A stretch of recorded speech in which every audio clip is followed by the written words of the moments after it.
I grew up in a typical rural Kenyan family.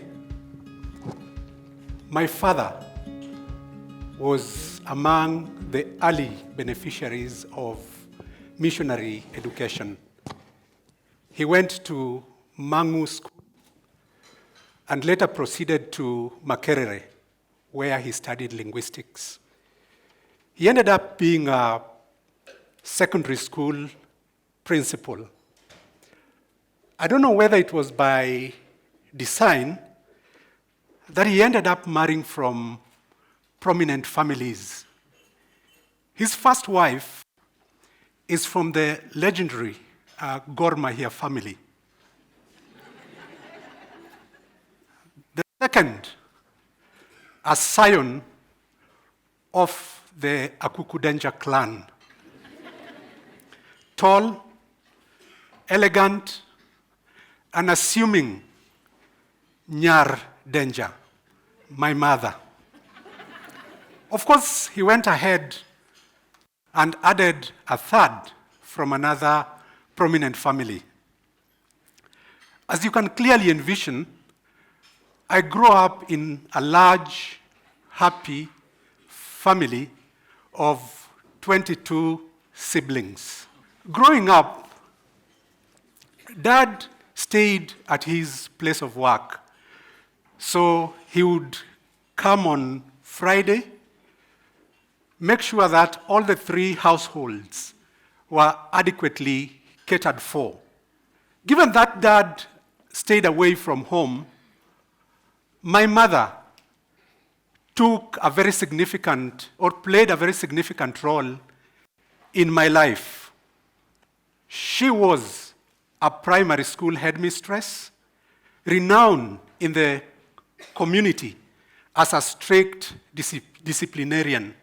Being her firstborn, she taught me how to perform a lot of household chores much early in my life. Her profession required that she would leave home very early in the morning and, of course, stay on over lunch hour in school. That meant that I had to be the one to prepare my siblings to go to school in the mornings. Then, over lunch hour, I would rush back and make sure that their meal is prepared, then dash to school. What shocked me in those days is that whenever I would get to school late and find my mother at the gate, she would still punish me together with the rest of latecomers. Mom always wanted the best for me, and her view of it was that boarding school would deliver that faster. But an incident in class 8 shattered those good moments that I had with my mother. Apparently, the district commissioner's daughter had joined our school on transfer from a different school. When the district commissioner's daughter joined us, Naomi, her tribulations with our maths teacher naturally drove her in my direction and my friend's direction because we were the top people in maths. One evening, she asked us to go visit her. When we got to the DC's compound, in our lives we hadn't seen, such humongous house and compound. So we spent a lot of time being taken through the rooms, the compound, and we ended up getting to school late. The head teacher, who was already in class, would not hear our explanation. He would not understand why we were late. And instantly suspended the three of us for 1 week. That was the last week I've had in my life.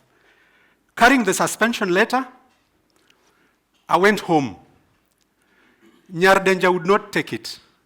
And after administering her fair share of punishment, she called my dad and told Dad, Vincent has come.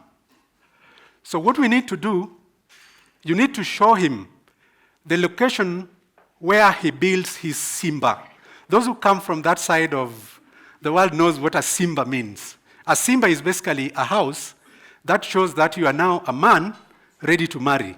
So after building the Simba, then we get him a wife because that is the life that he seems to have chosen. So my explanation did not fly. So as the days flowed by, I saw materials being assembled, and I concluded that that was the end of my education. I would be like those village men that I saw in the shopping center, lounging and really having nothing to do. I was gladly surprised the following week when Mom asked me to accompany her to school. So I went back to school and promised to be a good boy. Of course, after being warned against ladies.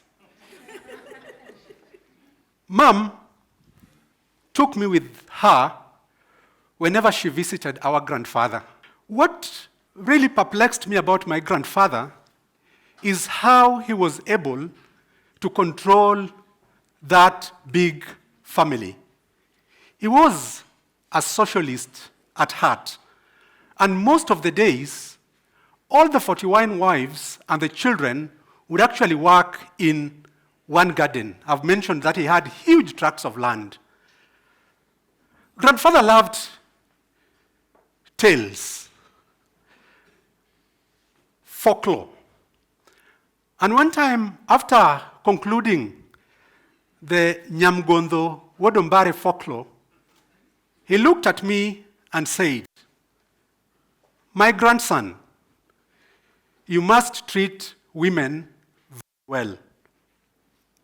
But remember, a woman will never love you if you are broke.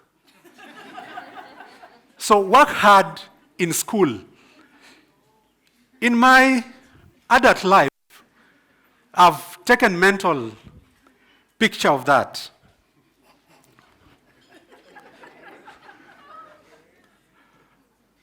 But my mother had a bitter disagreement with my grandfather.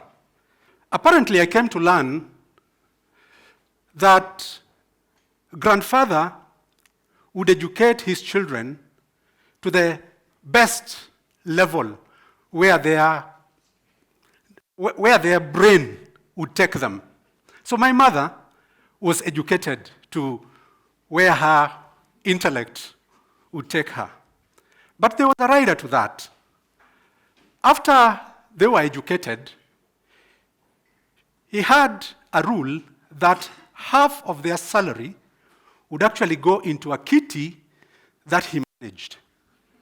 And this reasoning was simple. There are 200 of you. So the others have to be educated as well. So as we became, as her immediate family grew, Mom began experiencing financial pressures. And her efforts to convince grandfather that her responsibilities had grown fell on deaf ears. And grandfather enforced that rule so diligently that if you didn't comply, then your mother would be in your house the following day. So I would often see my grandmother come, and then Mom would comply, and everyone would be happy. So Mom just stopped. And what followed was unprecedented. After he confirmed that Mom was actually not bluffing, grandfather marshaled his sons one early morning, went to my grandmother's house and demolished it after cutting away everything that was in the house. Grandmother was lucky that she had commotion and ran away. That actually marked the end of my hobnobbing with my grandfather. Today, I celebrate Nyardenja because she esteemed us above all else to the point of breaking faith with her father. I saw the agony in her in the aftermath of the fallout with Akuku Denja. But I'm happy that by the time he died, they had reconciled and were in good terms.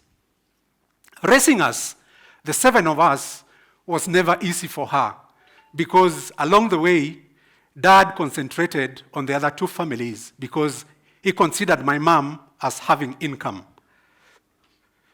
I thank God that the 7 of us turned out well. The prayers that she made for an accountant, for a medical doctor, for an engineer, for bankers, for a teacher, were actually answered. As for the firstborn son, who she fondly referred to as the firstborn daughter that she never had, I will forever be grateful to her for making me independent early in life. Thank you.